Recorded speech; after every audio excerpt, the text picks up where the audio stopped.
The president take the study group's advice, and is he really still in denial? Let's go to a top story panel. Joining us for the entire hour tonight, Republican political consultant, the Reverend Joe Watkins, Rachel Maddow from Air America Radio, and constitutional lawyer Michael Gross. Glad to have all you with us tonight. Thanks, Paula. So there was a very testy exchange today during a joint news conference with the Prime Minister of Great Britain and the President, where the President said, "I am not in denial about what's going on in Iraq." Do you think he is, Michael? Yeah, this is a game that's in overtime. We are using words like, are we winning? No. Are we losing? No. So what are we?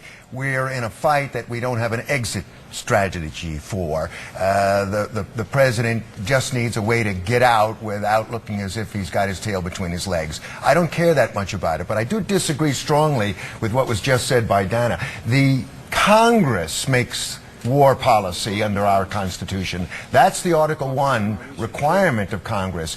It then is executed by the Commander-in-Chief. He's not the Commander-in-Chief of the people. He's the Commander-in-Chief of the Armed Forces. And Congress could make this decision and should make this decision. Hello, the war is over. You got a nice way now with a bipartisan group of people who said, here's a way you can... So, you know that TV commercial where the president says, we have a problem, and the young fellow says, here's the answer. And the president says, here's the answer. And he says, I just said that. Yeah, but I want to say it.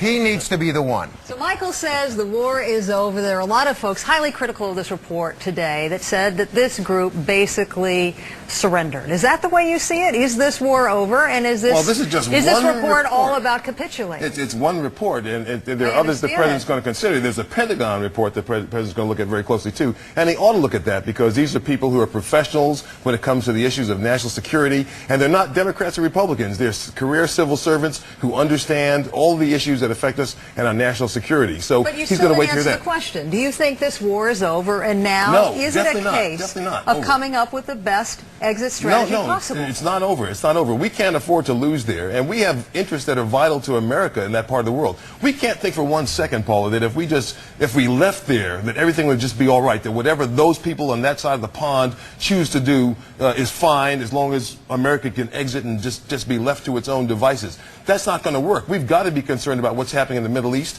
what's happening in Iraq, what's happening in Israel. But all of that is in this report, is it not, Rachel? There's a lot of talk about making sure that the way the Iraqi soldiers are trained is improved so you can actually empower them to patrol areas that American soldiers are patrolling solo today. I think what's going on right now is that we as a nation, I'd say everybody in the country down to maybe 4th grade, understands that we're in big trouble in Iraq. And maybe even the first graders get that. Did say that things are bad. But he's also been saying, absolutely, we're winning. He's been saying that quite recently as well, even though nobody else, even in the government, will say that now either.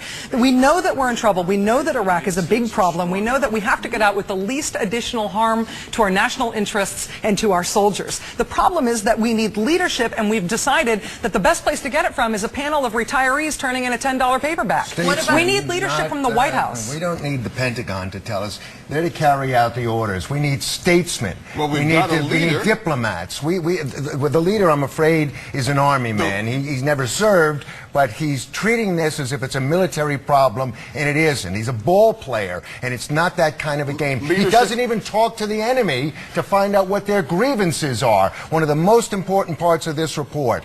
There's a civil war going on in that country. When people from the same country fight each other, that's a civil war. We're not allowed to say that. Why? Because there's going to be chaos when we leave. Michael, we're promised that. Leadership is not run by public opinion poll. George Bush will be judged by history, and I think history will look kindly upon him. Wow, absolutely. Couldn't disagree more. Reverend Watkins, Rachel Maddow, Michael Gross will be seeing more of all three of you throughout the hour. Just ahead, straight back to our top story panel, Republican political consultant, the Reverend Joe Watkins, Rachel Maddow from Air America Radio, and constitutional lawyer Michael Gross. Welcome back. So, Rachel, do you have a problem with this? Yeah. I do. Why? My problem with this is that it's 5 years after 9/11, and our big hope right now is that we can get up to 7% screening. Really? I think But the come big... back to the specific issue of Dubai Ports World doing the actual screening. Now, we got to make it clear. It's local port officials that do the screening. And then that information is almost instantaneously fed to Homeland Security and border officials. Right. And you know, in Dubai, I don't know if Dubai should trouble us more than a company that was owned by Peru or a company that was owned by Canada. I don't know if Dubai has taken the security security measures they need to set aside some of the concerns that were raised last time this came up. But I really...